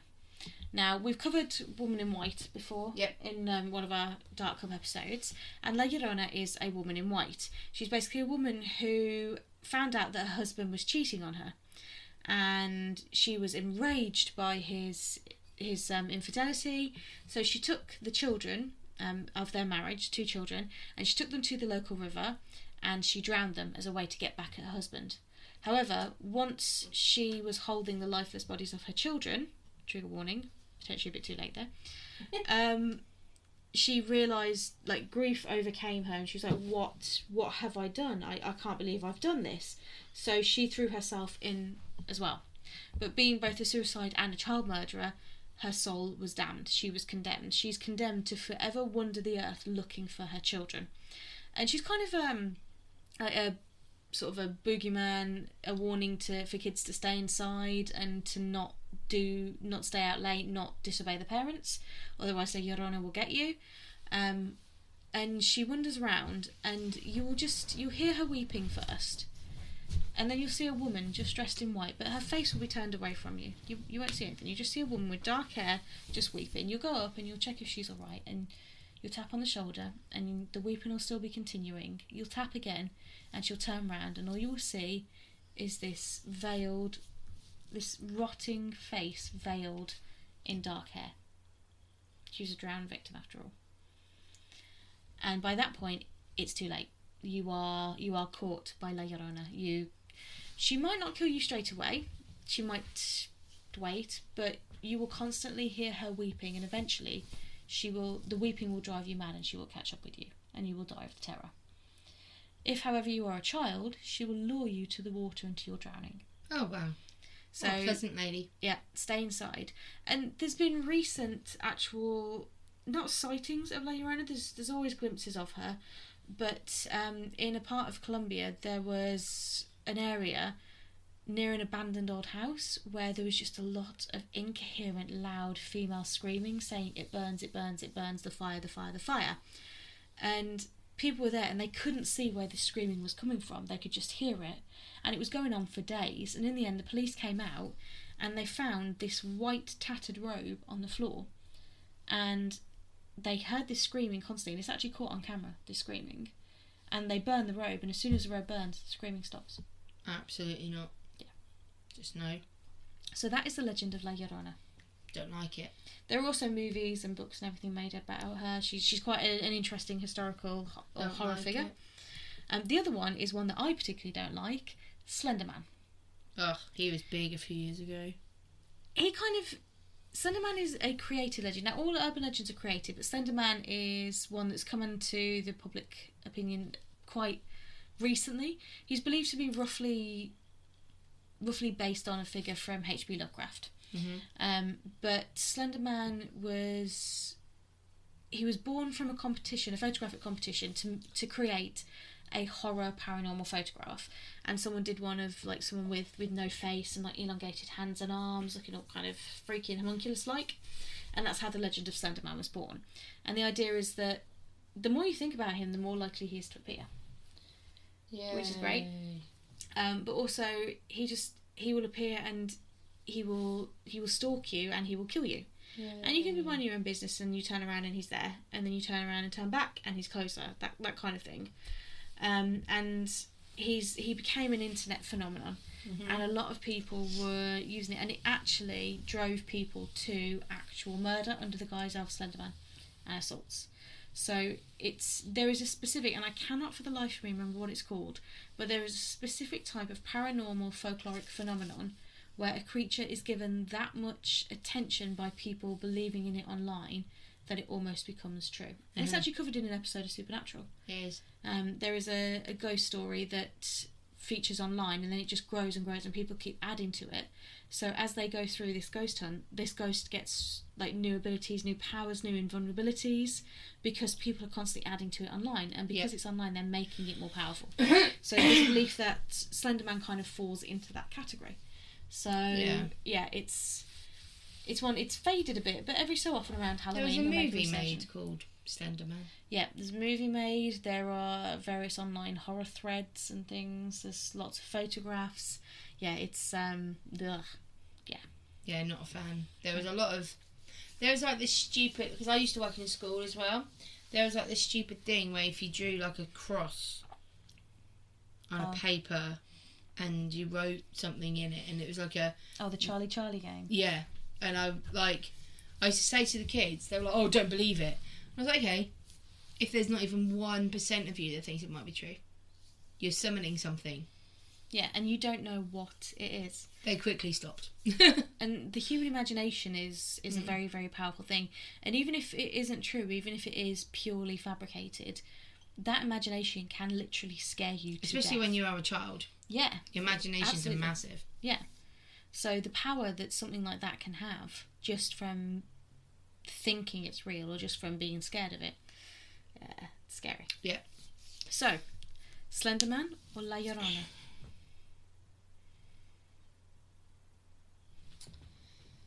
I mean, one of them kills kids. I mean, technically they both kill kids. Yeah, but Slenderman is like... He's a bit less discriminating. And also definitely couldn't be real. 99% couldn't be real. Yeah. Slenderman attacks have been carried out, but they've been carried out by people. Yeah. La Llorona, however... So I'm going to go with... Blah. La Llorona. Yeah. She be creepy. Okay, I completely agree. So, we're on to the next one. The Fermented Teabag Arsehole of the Year Award. I believe you're taking this one first. I'm just writing in my thing. How do you spell La Llorona? L-A and then space L-L-O-R-O-N-A. Thank you. My phone I put that in and my phone was like, no, I'm going to autocorrect you. Because it's Spanish. Yeah. Cool. So, Fermented Teabag, Arsehole of the Year. As I said, Prince Harry was up there, but I've not chosen him. But sadly, however, there has been a few others that I could have taken the spot for the Arsehole of the Year. Some obvious, Prince Harry. Others not so obvious. But the person I'm putting forward, not only as an arsehole in behaviour, but she also used her arsehole to prove what a disgrace she is. Yes, I'm talking about Miss Amber Heard. Thank you. I'm talking about the fact that, she's shit in her bed. The world was transfixed on a trial between her and her ex-husband, Johnny Depp. I would be sitting at my desk working, but having the live YouTube feed playing in the background every day for almost 6 weeks of the trial, which lasted from the 11th of April to the 1st of June 2022. It was all anybody could talk about. So I'm guessing that you know the story. But it was basically allegations of defamation between formerly married American actors. Johnny Depp filed a complaint of defamation against the defendant, Amber Heard, claiming £50 million in damages. Heard filed counterclaims against Depp, claiming $100 million in damages. In the Virginia trial, Depp's claims related to a December 2018 op-ed by Amber Heard published in the Washington Post. Depp claimed that Amber Heard caused new damage to his reputation and career, which she 100% did. He lost so many jobs, was kicked out of so many movies, so many advertising campaigns, except for Dior. They kept him. Dior Sauvage kept Johnny Depp. Good on them. Yeah. And because she had spoken up against sexual violence, and that 2 years ago she became a public figure representing domestic abuse. She also took a shit in his bed. Like, who does that? Who does that? Oh my god, that's so ridiculous. It kind of sums up the whole thing, really. Heard counterclaimed included allegations that Depp's former lawyer, Adam Waldman, had defamed her in statements published in the Daily Mail English newspaper in 2020. Throughout the trial, Depp's legal team sought to disprove Amber Heard's allegations of abuse and to demonstrate that she had in fact been the instigator rather than the victim of intimate partner violence. Amber Heard's lawyers defended the op-ed, claiming it to be factual and protected by the First Amendment. The jury ruled that Amber Heard's op-ed references to sexual violence and domestic abuse were completely false and defamed Depp with actual malice, and Johnny Depp was awarded £10 million in compensatory damages and $5 million in punitive damages from Amber Heard. After the trial, Heard put forth motions to set aside the verdict, overturn it, but was unsuccessful. It was upheld. In December 2022, both parties reached a settlement, with Depp's lawyers stating that Depp would receive only $1 million. So, don't get me wrong, I totally 100% believe that there were wrongdoings on both parts. Yeah. And I don't think we'll ever know what actually happened. The only people that do know are Amber Heard and Johnny Depp. Yeah, true. They always say there are three truths. His truth, her truth, and the actual truth. Mm-hmm. But I think none of it should have happened at all. And it all started because Amber Heard wanted, I guess, to feel part of the Me Too movement and to get sympathy for being a victim, but she wasn't a victim. She lied to make it seem worse than it actually was and almost ruined Johnny Depp's career. Kind of backfired though. Like, her career's in the toilet, like her shit should have been. So, Amber Heard is my nominee for Arsehole of the Year or the Fermented Teabag Award. You know what? I kind of agree with that because, Thank you. like you, I believe that there was some violence on both sides. Mm-hmm. But I think Depp's is what's called reactionary violence. Yeah. So it's a protectionary. He was attacked, so he lashed out back. Yeah. There's only many amount of times a woman can be in your face, being like punching you, being like punch back, while punching you before you turn around and do it. Not that it's okay at all, but it's different to just going up and punching her for no reason. Do you know what I mean? Yeah. And there always seemed to be like the camera was conveniently watching him have these moments, and she was clearly goading him, and she was laughing. Mm-hmm. And some of the things she said, like tell the world, Johnny, tell them that I, Johnny Depp, am a victim of violence. And it was a very and see who would believe you. Yeah. Everyone. It was a very important thing to have done though, because there are so many men who are the victims of domestic violence.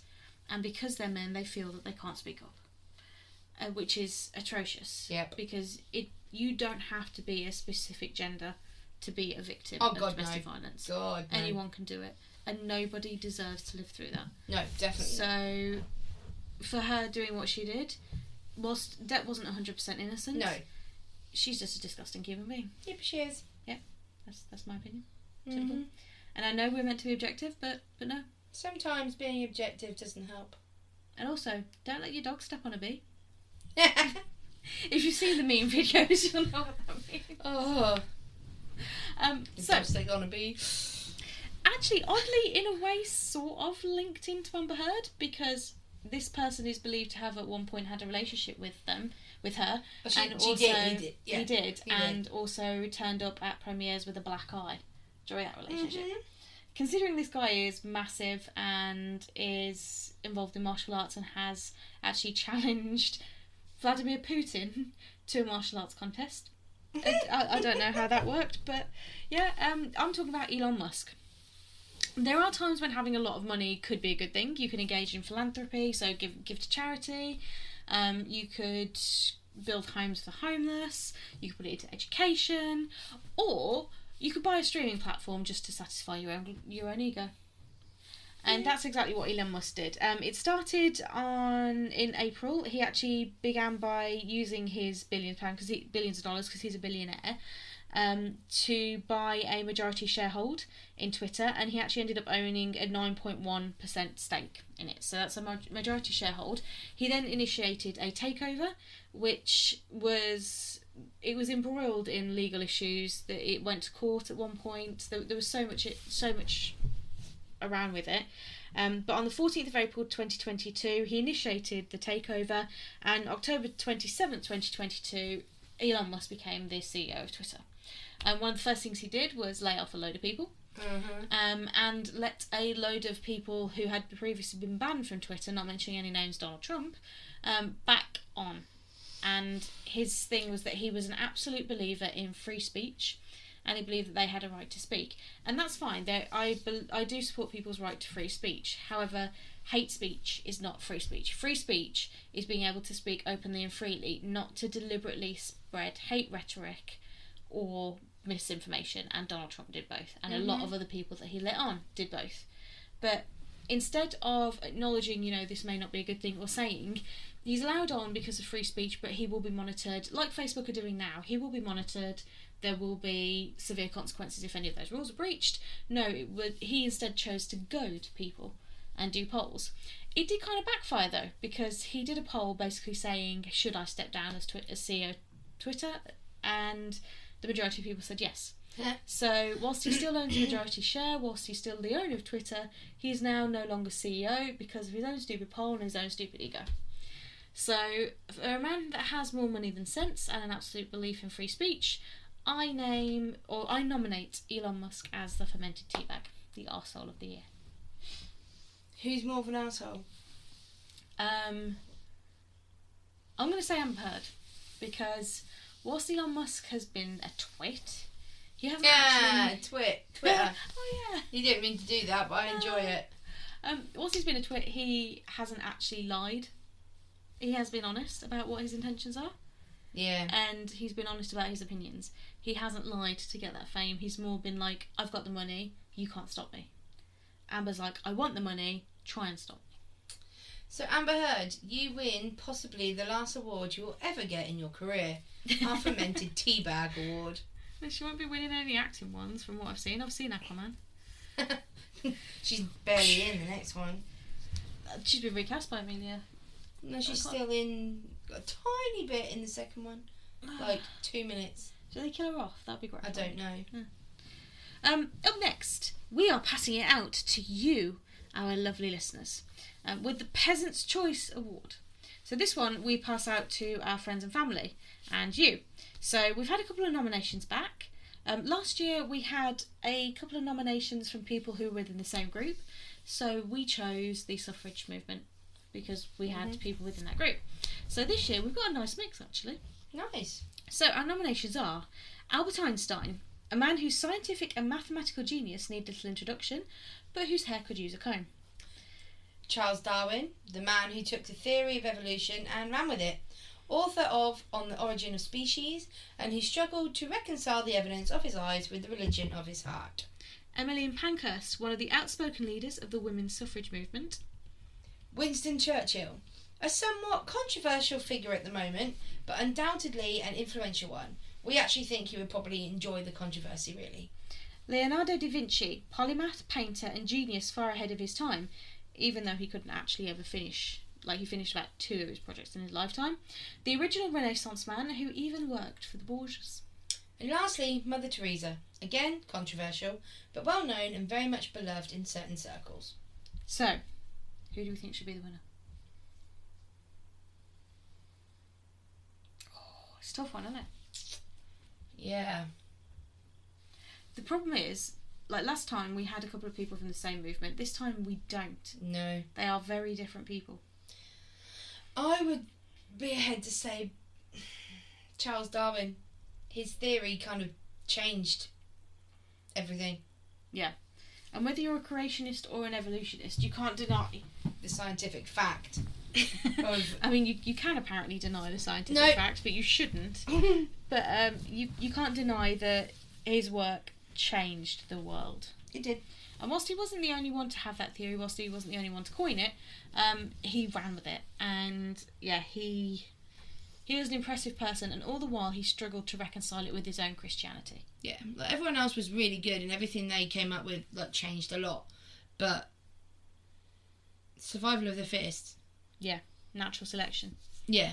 So our natural selection is Charles Darwin. Yay! Nice. Congratulations on the Peasant Choice Award, Charles Darwin.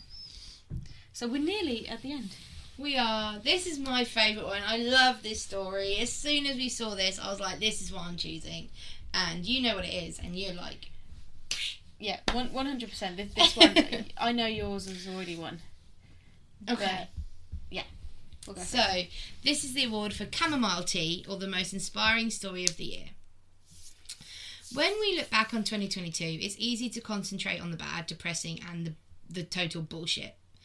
But there have been some amazing things and people, and one event sticks in my mind, and that I was there firsthand. I was watching it as it happened, and that is something called the Eurovision Song Contest. This is a yearly event where most European countries enter a song that then battles against the others to win. ABBA have won it with Celine the song Dion's won Waterloo. Waterloo. Celine Dion. England won it once. United Kingdom won it once upon a time with Bucks Fizz and Making Your Mind Up. Yeah. We've been told it does happen. We get more than 0 points. And in this event, like I said, it battles against each other, and then that winning team will then host the event the following year, and so forth. The United Kingdom have of late done notoriously bad in this competition, because it isn't always the best song that wins. Nope. It is a rather political event, and countries pick their favourite countries or their allies. However, this year, Sam Ryder was chosen to represent the UK, and he was chosen from TikTok. He has an incredible voice. Oh, amazing. And he did amazingly well. And there's two rounds of scoring on Eurovision Song Contest. There's the judges' scores and then the public. And after the judges' scores, we were in the lead. Unbelievably, the United Kingdom were in the lead. But now it was the time for the public votes. And faith in humanity was completely restored. It was as if, collectively, Europe was sending a big hug to Ukraine, letting everyone know that we're with them, as well as sending a big kind of fuck you to Russia, who, because of the war, were not allowed to compete in Eurovision this year. Ukraine won the entire competition, with the UK coming second. But due to the devastation in Ukraine, we in the UK are co-hosting with them this year in Liverpool, of all cities. Why Liverpool? I don't know, but in Liverpool. This, however, isn't my nomination. As amazing as it is, the fact that Ukraine won isn't the inspiring part of the story. It's going to the Ukrainian commentator of the contest. I'm not even going to try. I'm apologising now if I get this wrong. Timur Miroshnichenko. He had to broadcast from a bunker in Kiev during the competition, amid fears that the broadcast would be interrupted by Russian shelling. When the Ukrainian folk rap act Kalush Orchestra won with their song entitled Stefania, which was an ode to all of the mothers of Ukraine doing all they can to protect children during the conflict. That enough gives you the chills. But there is a video that's all over social media, you've probably seen it, of the broadcaster Miroshnichenko celebrating. He's cheering, he's crying, he's shouting for when Ukraine won. And I've seen, it's so wholesome, it's such a lovely video, but it shows just like how dangerous it would have been for him. His country is at war. Mm-hmm. They've been at war for like 3-4 months at this point. It's at the height of danger, especially in Kiev. Kiev's the capital. Yeah. Like, that's where the most bombing happened. And he was like, no, Ukraine are competing. People who are able to listen to a radio, TV, watch TV, they need to know what's going on. So he went into a bomb shelter and broadcasted what was happening.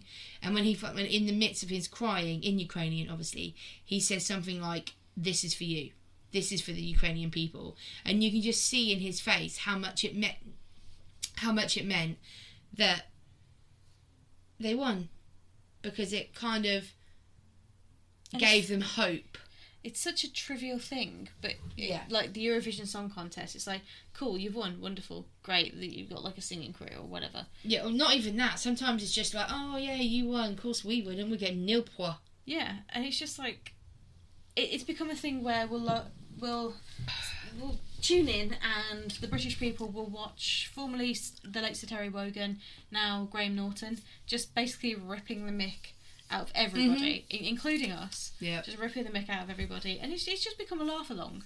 But Yep. this was something special, and this got people to sit up and take note.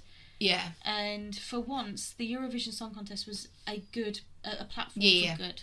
And also, it was almost as if you knew Ukraine were going to win when it got to the public votes. Or everyone wanted to. So for us in the UK, we had, honestly, like, the best outcome. We came second to Ukraine. If we were going to come second to anyone... Yeah, we had full faith in Sam Ryder. We knew that Sam Ryder was amazing. If you listen to his voice on TikTok...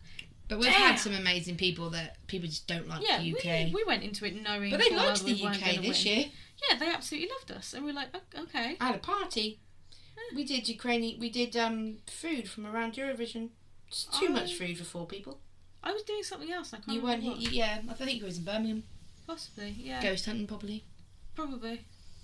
Probably something like that. Yeah. I do random stuff. Yeah, so my nomination for the most inspiring story goes to the Eurovision Song Contest broadcaster from Ukraine. Okay.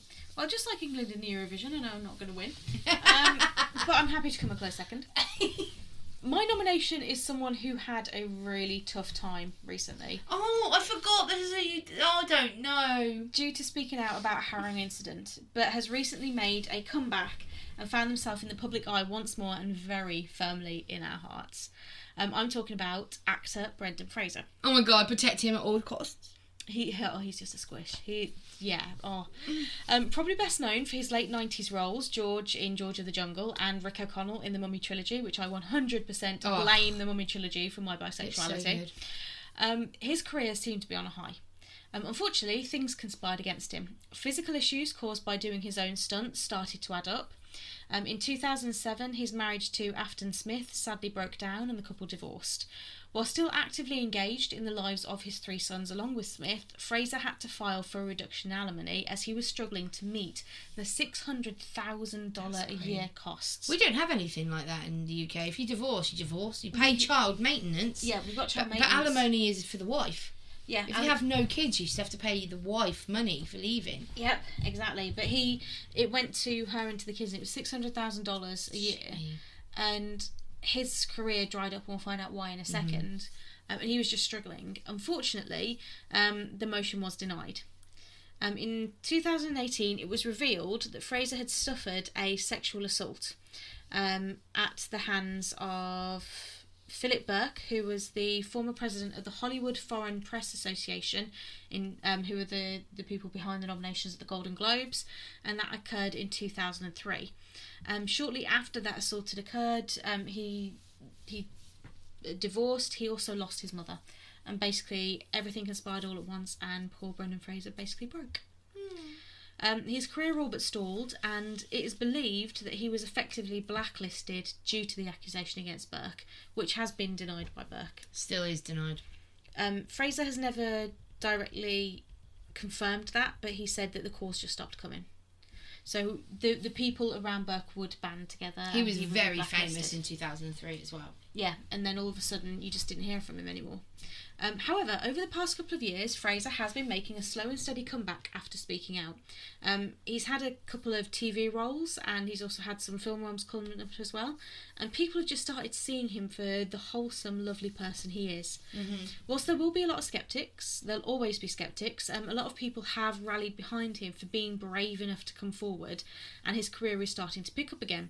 Most notably with the recent release of The Whale. I need to see this film. I need to see this as well. It has been met with rapture by audiences and critics alike.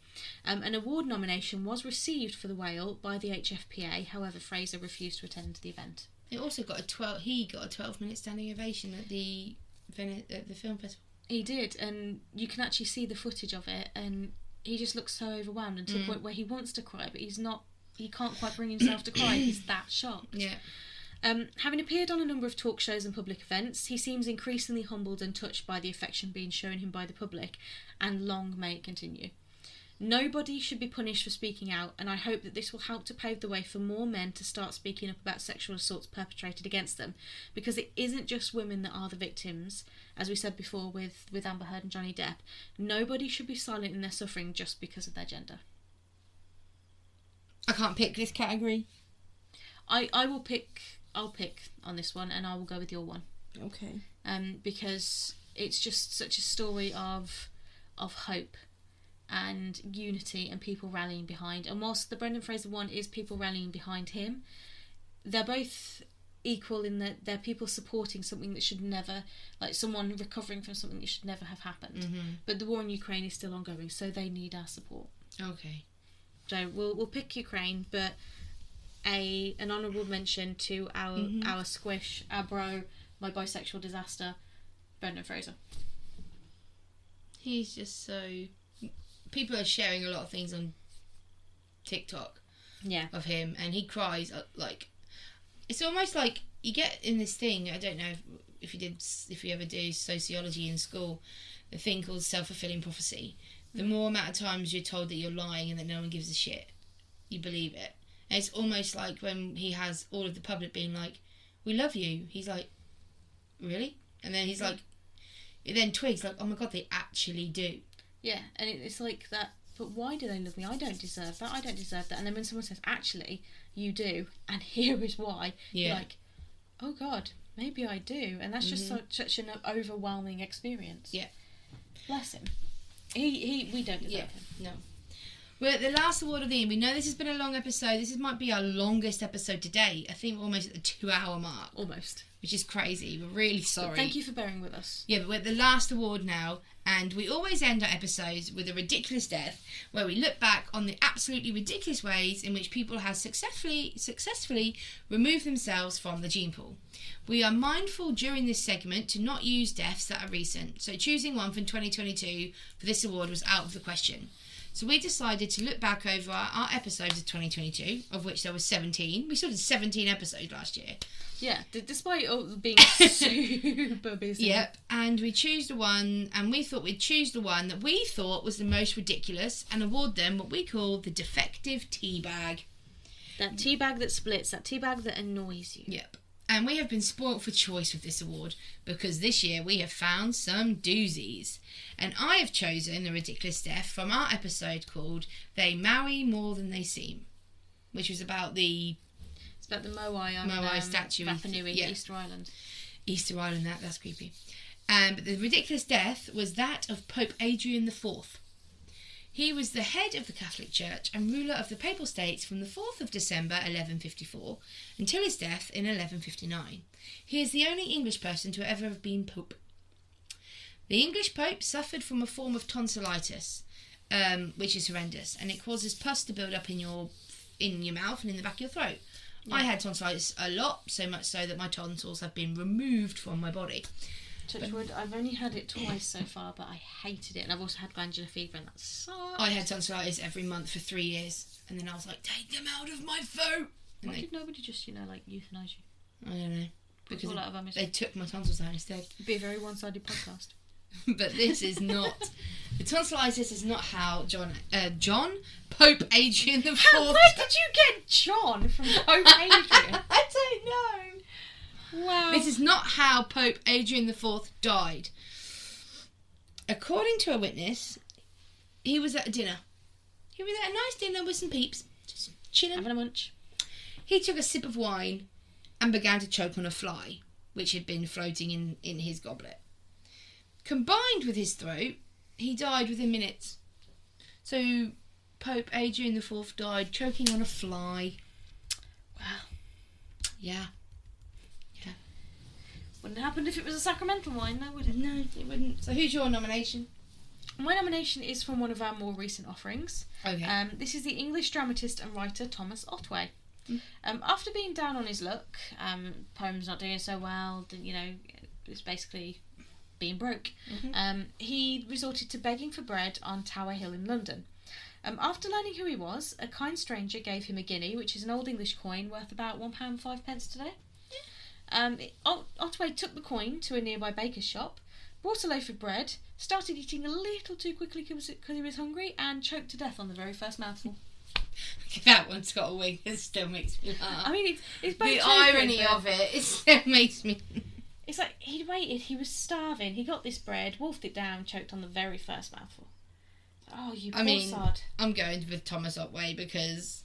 You to win, because it's still ridiculous. Although, interesting, they're both choking ones. They are both choking ones, but choking on a fly was funny, but also his tonsillitis didn't help. Yeah. This dude was just starving and ate bread too fast. He just nommed and choked. Yeah. Bless him. So, those are our Histortea Award winners. We're done. We are. Oh my we're god, done. we've done our Second Annual Histortea Awards. Thank you so much for bearing up with us. We do need to go through and edit some little bits. It might not be quite 2 hours. Probably not, no. Hopefully not. But yeah, thank you for bearing with us, and we will see you very soon because we have a couple more episodes coming up. We will just say, like, please bear with us again if we are not as entirely metronomical with our time. But we are going to Amsterdam, so we have lots of content that is coming your way. Please keep an eye on our socials because I am going to be putting on TikTok and Instagram and Twitter polls for every award, so you can judge yourself on who you think should win, and we'll see if that matches what we do. I might put it on before the episode comes out. You can do. So if I put them on tomorrow and the episode comes out on Sunday, or so then we can see if everyone's how they fare against what we thought. Yeah, and start keeping an eye on the news because we'll be doing this again next year. So keep an eye, and you might be able to get us more nominations. Oh my god, what is next year going to be? I don't want to think about it. Oh my Christ. The last year has been, just please, world, just fucking stop. Just stop now. Just don't. Done. It's over. Done it. Well, we'll see you in 2023 to see who wins these awards then. I mean, we'll see you before 2023. Oh, yeah, definitely. We'll see you in a couple of weeks. Alright, thank you for listening. Goodbye. Bye.